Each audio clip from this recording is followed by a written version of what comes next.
Hello students, good evening to all of you. एक बार फिर से मैं आपके समक्ष क्लास 10th की एक्सरसाइज 1.2 का क्वेश्चन नंबर 1 लेके आ रहा हूँ। क्लास 10th की एक्सरसाइज 1.1 मैंने कंप्लीट करवा दी है पहले ही। अब एक्सरसाइज 1.2 का पहला क्वेश्चन मैं करवाने जा रहा हूँ। इसी किस्म का क्वेश्चन एग्जाम में आएगा आपको कि prove that root 5 is irrational, या prove that root 3 is irrational, या prove that root 2 is irrational.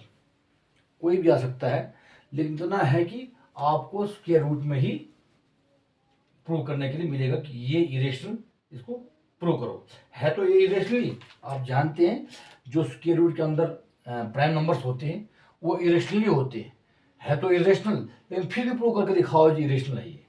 तो इसके लिए हमें अज्यूम करना पड़ता है, ठीक है। अज्यूम दैट, क्या अज्यूम करना है, लेट अस अज्यूम, हम लिखेंगे late us assume to the contrary that root 5 is rational। हमने माना है नहीं कि रूट 5 जी हमारे पास ये रेशनल है।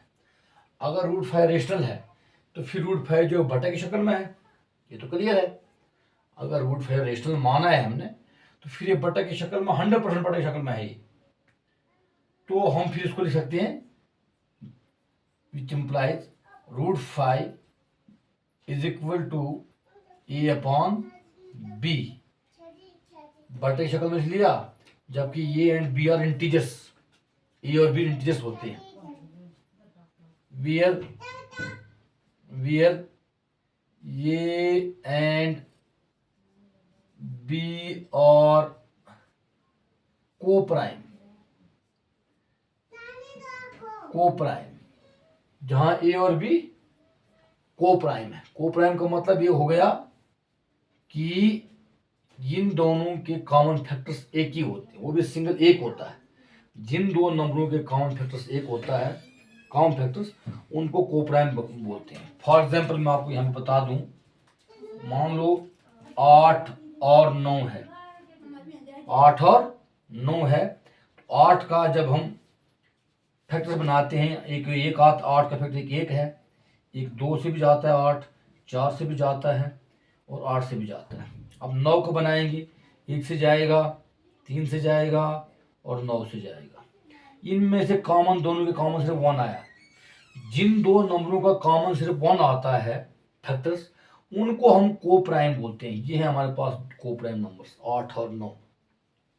तो ये हमने को प्राइम माना ए और बी को। ध्यान से सुन लो, एक बार मैंने माना कि 5 रूट 5 रेशनल है, फिर आगे मैंने कहा कि अगर रेशनल है तो उसको हम बटा में लिखेंगे, फिर बाई ए बाई बी, और ए और बी को हमने को प्राइम माना। ओके यहां तक। उसके बाद अब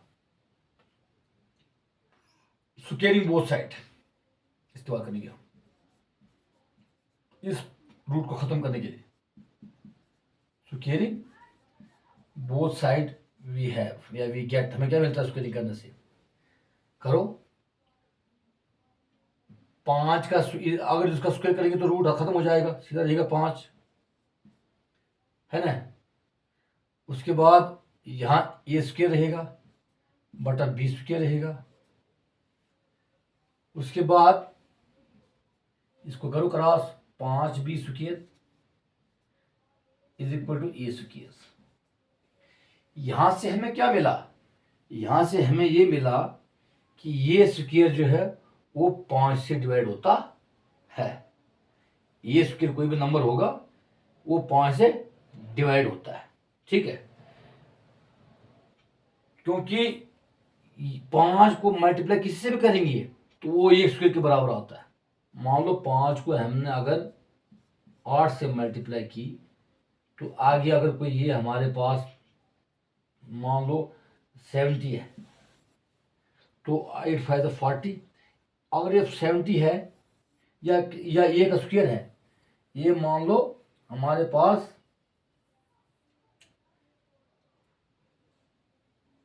10 है, 10 का स्क्वायर है, तो 5 × 8 इज इक्वल टू 20 स्क्वायर करो उसको, 20 स्क्वायर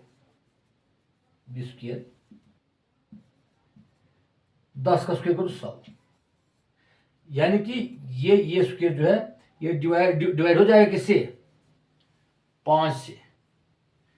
तो यहां से हमें थोड़ा ये मिला कि ये स्क्वायर डिविजिबल बाय 2, ये स्क्वायर डिविजिबल बाय 2।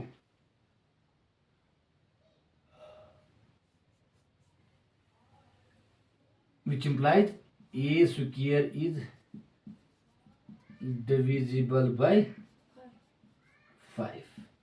5 से डिविजिबल होता है तो फिर ये भी 5 से डिविजिबल होता है, और ये स्क्वायर होता है ये भी होता है। जैसे मैंने 100 को किया, अगर 100 होता है फिर 10 भी होता है 5 से, अगर ये स्क्वायर होता है फिर ये भी होता है। एंड ये इज ऑल्सो डिविजिबल बाय 5। एक कंडीशन ये हो गई हमारे पास, ठीक है। अब हम ले लेंगे आगे दूसरा नंबर। क्या नंबर लेना हमने कि we can write,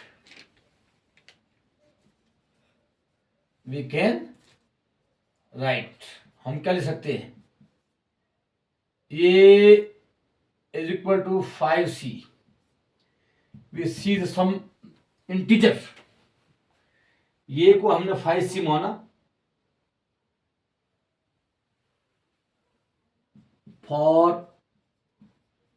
some integer, ध्यान दे दो c मान लिया, ये को हमने 5c माना, तो a की जगह a की वैल्यू लगाओ और b की जगह बाकी 5c जैसे वैसे रखो। तो यहां a स्क्वायर कितना था, 5b का, अब इसको करो squaring both side,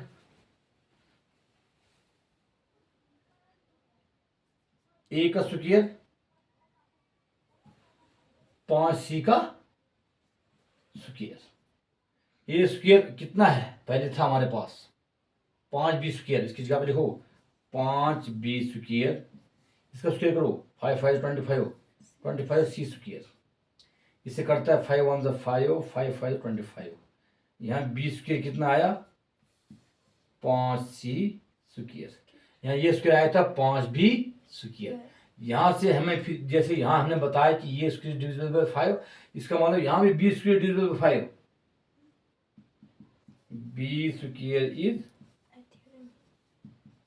divisible by 5 and b is also divisible by 5, also divisible by 5। एक बार रिवाइज करवा दूं मैं, पहले मैंने लिया let us assume to consider that root 5 is rational, इसको रेशनल माना, क्योंकि रेशनल शो करना है तो रेशनल मानना पड़ेगा, रेशनल माना, अगर रेशनल है तो इसको हमने बटा में लिया, रूट 5 इज इक्वल टू ए बटा बी, ए और बी को हमने कोप्राइम ले लिया, कोप्राइम वो नंबर होते हैं जिनका काउंट फैक्टर 1 होता है, अभी मैंने आपको बताया था 8 और 9 का। फिर उसके बाद स्क्वायरिंग करना है बोथ साइड, स्क्वायरिंग करने के बाद हमें यहाँ ये रूट खत्म हो गया और इसका स्क्वायर बन गया, ए का भी तो बी का भी स्क्वायर बन गया। स्क्वायर बनने के बाद अब यहाँ हमने इसको क्रॉस दे दी, 5b square is equal to A square, ये square is equal to 5b square है, इसका मतलब ये स्क्वायर जो है वो डिविजिबल बाय 5 है और ये भी डिविजिबल बाय 5 है, जो मैंने समझा दिया पहले। इसके बाद हमने ये लेना है 5c के बराबर, c कोई भी इंटीजर हमने ले लेना है, c की इंटीजर हमारे पास, फिर हमने फिर से स्क्वायरिंग बोथ साइड करना है, ये square is equal to 5c square, ये स्क्वायर जगह पे ये स्क्वायर का बराबर जो 5b स्क्वायर वो लेना है, ये ले लिया इधर, और इसका स्क्वायर करना है। स्क्वायर करने के बाद हमने इसको 5 से काटा और ये आ गया b square is equal to 5c square, यानी कि b स्क्वायर भी 5 से जाता है। आप तो अगर b स्क्वायर 5 से जाता है तो फिर b भी 5 से जाता है, जैसे यहाँ पे था। इसको आप नोट डाउन करो, फिर मैं आगे आपको बताऊंगा। अब ये स्क्वायर भी 5 भी गया, b स्क्वायर भी वो डिविजिबल हुआ 5 से, यानी कि ये और b, एक a स्क्वायर और b स्क्वायर ऐसे हमारे पास नंबर्स आए जो दोनों 5 से डिविजिबल होते हैं, जिन दोनों का फैक्टर 5 आता है।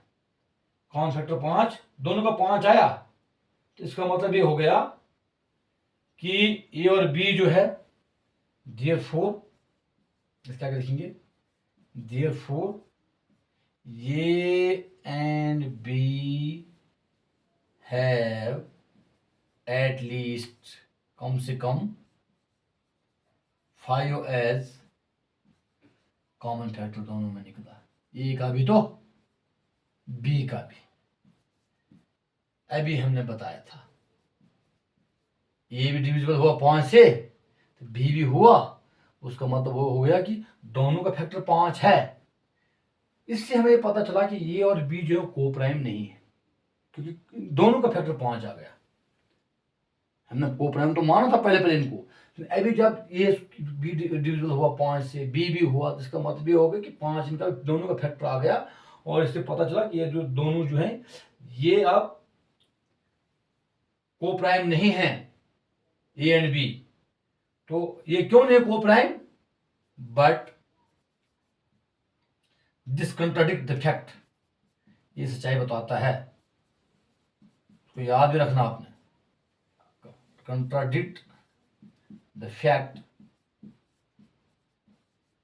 दैट, क्या सच्चाई बताया इन्होंने, ए एंड बी आर को प्राइम,